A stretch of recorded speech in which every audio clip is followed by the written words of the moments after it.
Welcome to Reach the World ASAP. My name is Pastor Scott Griswold, working with ASAP Ministries, and I am privileged today to have with me my friend, Bryan Gallant.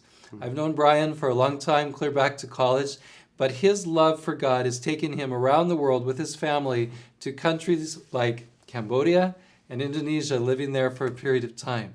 I'm happy to have you here, Bryan. It's really Thank you. good. I'm glad to be here. And one of the things that intrigues me and that I want to share with those who are listening is the fact that you have been a friend to Muslim brothers and sisters. Many people, especially now, are frightened of that. They don't know what to expect. They don't know how to share. And so I'd like to just invite you to share with us a story, your experience of doing just that. Well, thank you. As my mind thinks of this one thing, I travel a lot around to different churches and try to help invite Adventists specifically to start loving Muslims because we have an amazing message. And this one particular time, the story I'd like to share, I was in New York speaking all day long, and then I was going to fly to another country. And that flight would take me all the way to Dubai and then on to 6 more hours to another place. And it was going to be a long day, no matter how you sliced the conversation. And they dropped me off at about 9 o'clock at night at the airport. And shortening the story a bit here, my flight got indefinitely delayed is the term they use. I think that's code for canceled.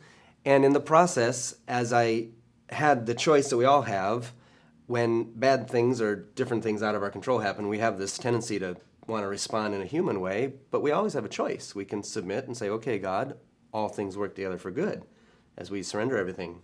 And with that as a principle in my life, I've been trying to learn more of that. And so I resubmitted my heart and I said, okay, God, what do you have in mind? And I felt impressed or guided to just go upstairs and to wait, not get in the line with all the 150 other people who were very unhappy with the loss of their flight. But then after waiting a while, I felt impressed. Now it's time to get in. So I got in the line and I was directly behind 2 American men. And I thought, okay, God, maybe you're repositioning things so I can talk to these guys. I was very greatly mistaken. They lived in Dubai and they love to talk about how they can't eat pork whenever they want, they can't drink alcohol when they want, and they can't have the girls dressed the way they like, instead of the views that they're normally got in the Muslim country. And I began to think, oh no, I'm surrounded by Muslims here on this flight going to the Middle East. There's a Pakistani behind us, and here everyone's going to think I'm with these 2 Americans because we're speaking the same language or the same color. And I think, oh no, dear God, please make me disappear. Nothing happened. And I looked beyond them, and there was a Muslim young man. And he was reading a Quran. Now, not just a normal Quran that would have Arabic and English. It was an English-only American translation. And he was wearing a sweatshirt from a very nice American university. So I knew he was understanding what he was reading. And my heart leapt up knowing that there's amazing things that we can lift out from the Quran to point to the Bible and point to Jesus. And so I prayed in my heart, oh dear God, make these 2 guys disappear. I want to go talk to him, not to the pig boys. And literally within about 10 seconds, the guy with the most foul mouth just kicked the suitcase and said, I'm tired of this, and he ran off. And the other guy took a quick look at me and his friend who was talking about the pigs and the women and the alcohol, and he realized I wasn't going to be talking about those things, and so he said, hey, wait for me, and he disappeared and left. And I said, okay, way to go, God. And I moved closer to the young man, and we began to talk. And amazing miracles, and we began to share and ask questions and so forth. In fact, we had a fantastic conversation for about 40 minutes. Wow. And by the time we eventually got to the 2 agents trying to redirect everyone, because there were no more flights, they simply assumed that we were together. And they asked us what country he was going, what country I was going. We were going to the same place. And so they put us on the same next 2 flights together. Wow. And for the next then 20-some hours as we traveled, this is what we talked about. He shared with me how he had been raised in a Muslim country, in a more wealthy family. And in the more wealthy family, he would then have more choices and sometimes not always as much faith. So he got involved with partying and drugs and various things that are not Islamic. And his parents, in an effort to try to save him, decided to send him to America. I guess thinking education would help. But in the process of him coming to do that, he had a series of events that challenged his life, and he began to search for answers. And he looked at all the different religions. He looked at Judaism, which is quite a stretch for a Muslim to consider. He looked at Christianity, looked at Buddhism, looked at Hinduism. Nothing grabbed his heart. Wow. And so he decided finally he would read the Quran in a book, in a language he understood, because less than 20% of Muslims around the world even comprehend Arabic. And so he began to read in English, alone. And as he was doing that, the Quran convicted him for the day of judgment, to stop drinking, to stop partying, to start praying, to start fasting, to start living his life in preparation for the day of judgment. Wow. And so he began to turn his life around in following that. But then, as he continued to read, he found that the Quran was teaching him he should be reading the Bible. My. Muslims don't teach that, but their book does. Mm-hmm. And so he began to read the Bible. And there he was, at that point, reading the Bible and the Quran, and he thought he was the only person in the world that did that. Because Muslims don't usually read the Bible, and Christians don't usually read the Quran. And then his flight got canceled. And God redirected everything to put us together. Wow. Those 20 hours were absolutely phenomenal. I bet. As we were having a Bible study on the flight there, and his questions were, he was literally reading in the book of Isaiah. It just boggles my mind as we began to just share heart to heart who is Jesus, not as a confrontational apologetic between religions, but as someone who's being convicted that he needs to be reading this book, and the Quran also convicting him he needs to be following Jesus as well. Jesus Wow. as the straight path. So searching together, looking together. It was worship. Wow. Absolutely amazing.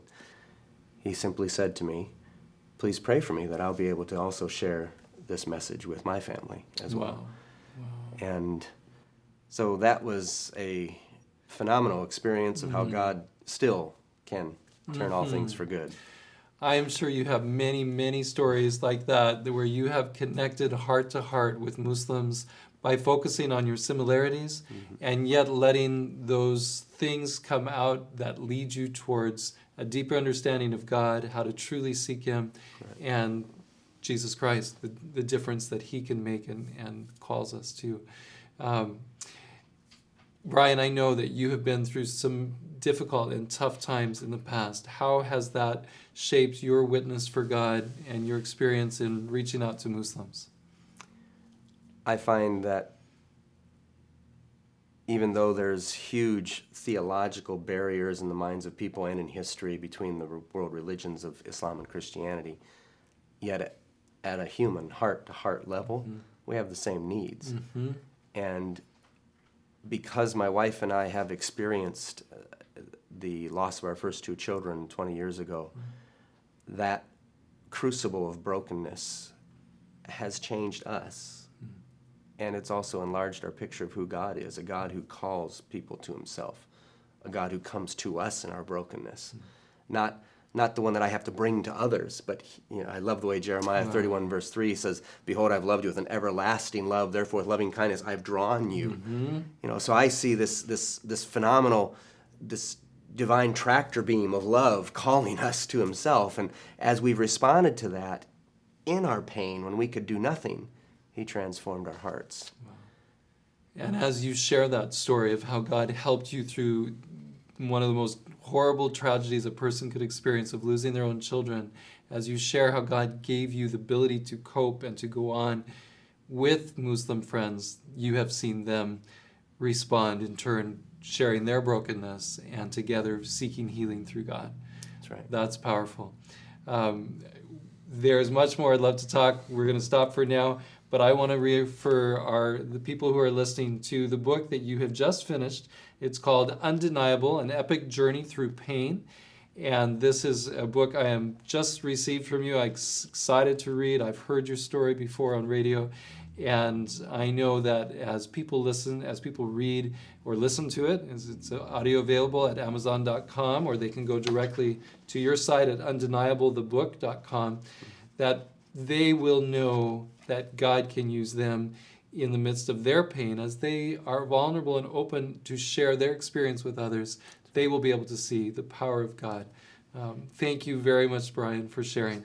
And then I want you also to consider going to reachtheworldnextdoor.com and reviewing where it talks about how to reach out to Muslims, how to be a true friend. I think that too can be a blessing.